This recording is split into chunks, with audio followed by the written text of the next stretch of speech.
the first thing that you need to do is go to zoobc.technology. This is our alpha website. Over here, you can find all of our wallets.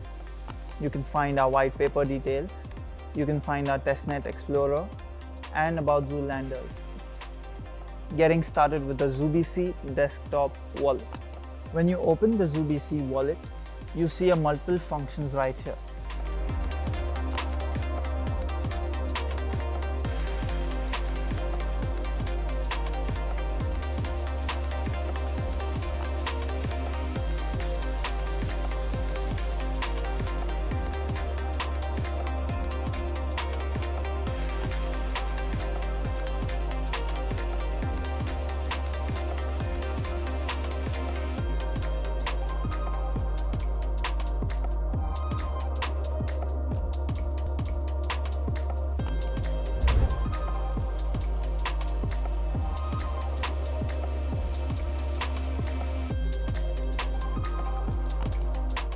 To create a new wallet, a user needs to note down the generated passphrase. It is highly recommended to either note it down on a piece of paper or an offline document on the device. Copy passphrase. When a user clicks the copy passphrase button, the whole phrase is copied to the clipboard in a given sequence. A user needs to click these two important boxes, acknowledges that he has written or saved the passphrase safely, and the user approves the terms and conditions, which he can find in the settings option. Create wallet. In this page, a user is needed to fill the random empty blocks to confirm that he or she has saved the passphrase in the given sequence. Note, all of the words are required to be input in the same order and format. Once a user enters all of the missing phrase words, he can confirm. Once the user inputs all of phrase words in the exact same order and format, done. Confirm PIN. The ZooBC wallet dashboard has multiple functions.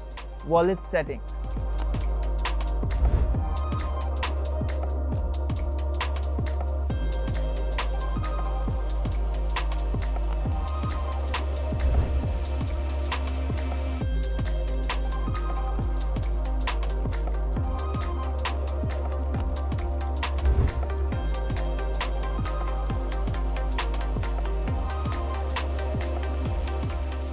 Like I said, this option displays the value of ZooBC against the important currencies in real time. So, how can a user request for coins? To request for coins, a user needs to copy the public address and can either use the feedback option to ask for coins where, for example,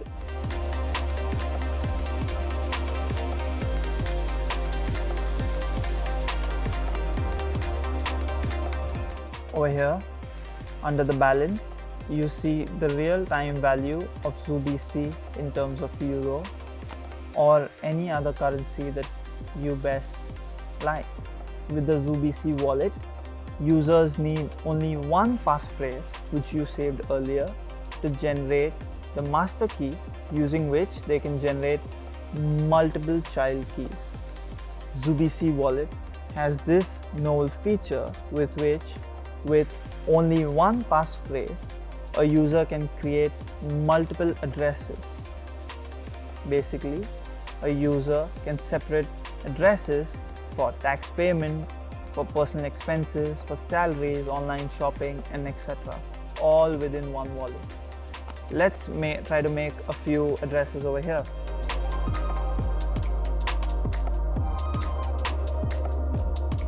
Like I just explained you, you can make multiple child keys or multiple child accounts, which you can use for different functions. Send money, allows a user to send the ZooBC save to address book.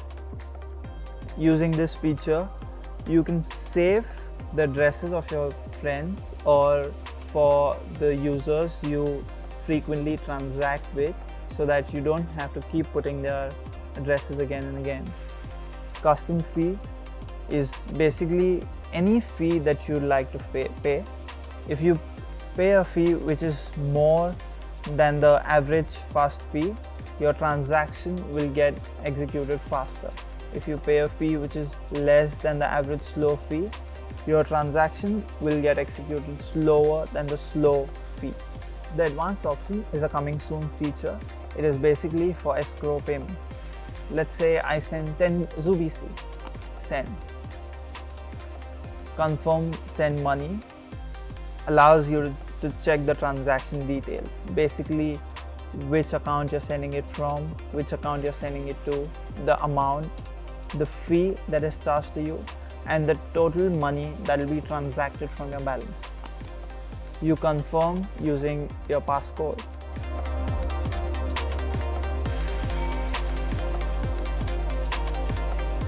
As you see, the transaction goes in the pending transaction list. Like I said earlier, it takes some time for a transaction to get executed. That's all it is. Receive money. A user can enter the amount he or she intends to receive from the sender. So let's say I want 10 coins. As soon as the sender scans the barcode or clicks on the given link, the address and amount will be auto-filled for him or her. All he will need to do is input the PIN to confirm the transaction in his send option.